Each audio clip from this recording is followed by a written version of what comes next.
واقعہ عجیب ہے کہ بنی اسرائیل کا ایک نوجوان تھا جو بڑا سرکش تھا، بہت خطا کار تھا، سمجھاتے بھی تھے تو اس کے کان پہ جوں نہیں رینگتی تھی، سنی انسنی کر دیتا تھا۔ بستی والے تنگ آ گئے تھے، حتیٰ کہ بستی والوں نے مشورہ کیا اب اگر اس نے یہ حرکت کی نا تو ہم اس کو پٹائی بھی کریں گے اور اس کو ہم بستی سے نکال دیں گے۔ وہ کچھ عرصہ تو بچتا رہا، پھر وہی گناہ کر بیٹھا۔ اب بستی والوں نے اس کو پکڑا، خوب ذلیل کیا، مارا پیٹا اور اس کو دھکے دے دے کے انہوں نے شہر سے نکال دیا۔ شہر اس وقت بہت بڑے نہیں ہوتے تھے، کئی دفعہ شہروں کے گرد دیوار ہوتی تھی اور اس کے گیٹ لگے ہوتے تھے۔ وہ دروازے کے سامنے دیویرانہ تھا اور درخت تھے۔ وہ نوجوان اکیلا وہاں چلا گیا، مار بھی پڑی تھی، ذلت بھی ہوئی تھی، تو بڑا ڈپریس تھا، وہاں جا کے بیٹھا، لگتا ہے جیسے اس کو بخار ہو گیا۔ اب موسم بھی سردی کا ہو اور بیماری کا علاج بھی نہ ہو تو بیماری اور ایگریویٹ کر جاتی ہے، چنانچہ اس کی وہ بیماری اتنی بڑھ گئی کہ اس کو موت کی کیفیت آ گئی۔ اب جب موت کی کیفیت آئی اس وقت اس نے اللہ سے پھر دعائیں مانگی۔ اب ذرا واقعہ سنیے، میں عربی کی عبارت بھی پڑھتا جاؤں گا اور کچھ اس کے ساتھ ساتھ ترجمہ بھی کروں گا۔ کان فی زمن موسیٰ علیہ السلام شاب عاتن، موسیٰ علیہ السلام کے زمانے میں ایک نوجوان تھا جو بڑا سرکش تھا، مسرف علی نفسہ، اپنی جان پہ بڑا ظلم کرتا تھا۔ فاخرجوہ من بینہم لسوء فعلہ، بنی اسرائیل والوں نے اس کی بدکاریوں کی وجہ سے اس کو بستی سے نکال دیا تھا۔ فحضرتہ الوفاۃ فی خربۃ علی باب البلد، بستی کے دروازے پر ویرانے میں اس کو موت آ گئی۔ فاوحی اللہ تعالی، جب اس کو موت آ گئی تو اللہ تعالیٰ نے موسیٰ علیہ السلام کی طرف وحی نازل فرمائی، اے میرے پیارے موسیٰ علیہ السلام، ان ولی من اولیائی حضرہ الموت، میرے اولیاء میں سے ایک ولی کو موت آ گئی ہے، فاحذرہ، آپ جائیے، وغسلہ، اور اس کو غسل دیجیے، وصلی علیہ، اور اس کا جنازہ پڑھیے، وقل لمن کثر عصیانہ یحضر جنازتہ لاغفر لہم، اور اعلان کر دیجیے کہ جس بندے کے گناہ بہت زیادہ ہوں وہ آ کر اس کا جنازہ پڑھ لے، جنازہ پڑھنے پر میں پڑھنے والے کے بھی گناہ کو معاف کر دوں گا۔ اللہ اکبر کبیرہ۔ اب جب موسیٰ علیہ السلام کو یہ وحی نازل ہوئی تو موسیٰ علیہ السلام نے تو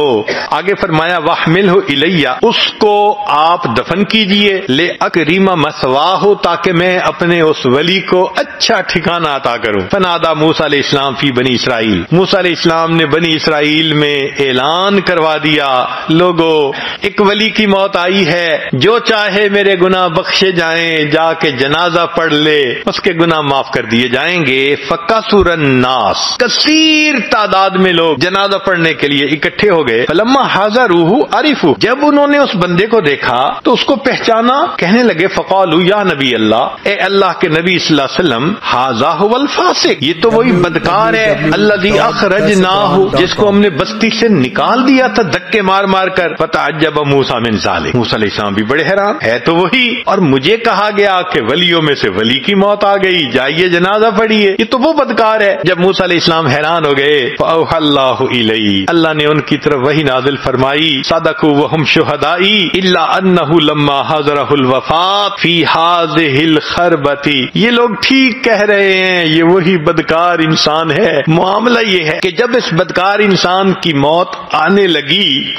نظر یمنتم و یسرتن، اس نے اپنے دائیں طرف دیکھا اور اس نے اپنے بائیں طرف دیکھا، فلم یرا حمیما ولا قریبا، کوئی اس کا دوست نہیں تھا، کوئی اس کے پاس رشتہ دار نہیں تھا۔ اس وقت اس نے فریاد کی، اللہ کوئی میرا یار ہوتا جو یاری کرتا، دلدار ہوتا دلداری کرتا، میری ماں ہوتی غمخاری کرتی، میری بیوی پاس ہوتی خدمت کرتی، اللہ میرے پاس تو کوئی بھی نہیں۔ اور اے اللہ، ورعا نفسہ غریبتاً وحیدتاً ذلیلتاً منکسرتاً، اور اس نے اپنے آپ کو دیکھا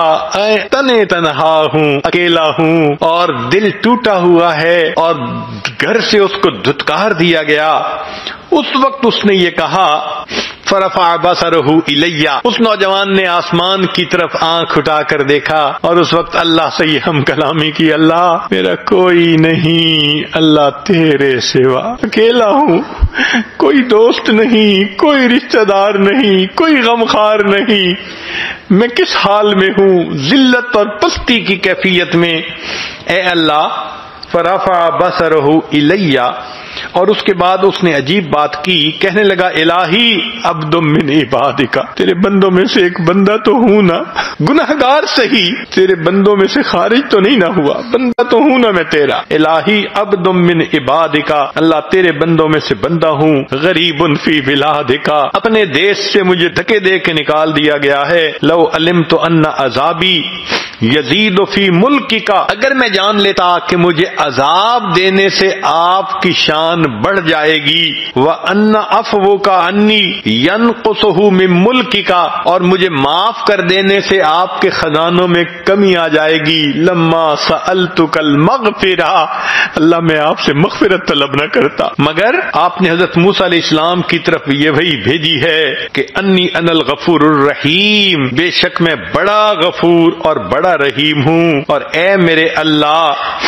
لیس لی ملجأ ولا رجاء الا الیک، میری کوئی جائے پناہ نہیں، کوئی میرا ہمدرد اور خیر خواہ نہیں سوائے آپ کے، اے اللہ آپ میرے اوپر مدد کر دیجئے، فلا تخیب رجائی، اللہ میری امید جو آپ کے ساتھ ہے اس کو ناکام نہ کیجئے، توڑیے نہیں، یا موسیٰ، اے موسیٰ علیہ السلام، افکان یحسن بی ان اردہ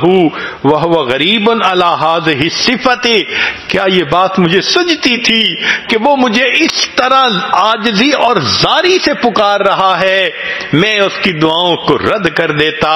وقد توسل الی بی، اس نے میری صفات کا مجھے واسطہ دیا، میری رحمت کا واسطہ دیا، وتضرع الی،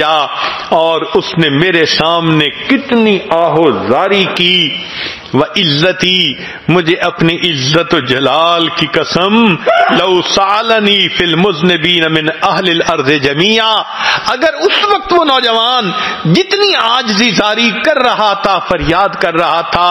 وہ ساری زمین کے گناہگاروں کی معافی کے بارے میں بات کرتا، لوہبتہم لہ لذل غربتہ، میں اس کی دعا کو قبول کر کے ساری دنیا کے گناہگاروں کو معاف کر دیتا۔ اللہ آپ کتنے مہربان ہیں، ایک بندے کی فریاد آپ کو اتنی اچھی لگتی ہے، آپ فرماتے ہیں ساری جہان کے خطا کاروں کو میں معاف کر دیتا۔ اللہ تعالیٰ آگے فرماتے ہیں یا موسیٰ انا کہف الغریب، جس پردیسی کا کوئی وطن نہیں ہوتا اس کی جائے پناہ میں ہوتا ہوں، وحبیبہ، جس کا کوئی دوست نہیں ہوتا اس کا دوست میں ہوتا ہوں، وطبیبہ، جس کا پرسان حال کوئی نہیں ہوتا اس کا پرسان حال میں ہوتا ہوں، وراحمہ، اور جس پر ترس کھانے والا کوئی نہیں ہوتا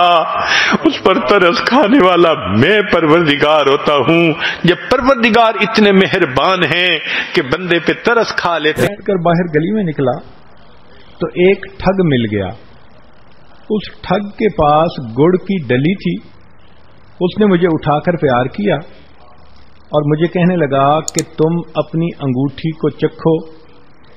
میں نے انگوٹھی کو زبان سے لگا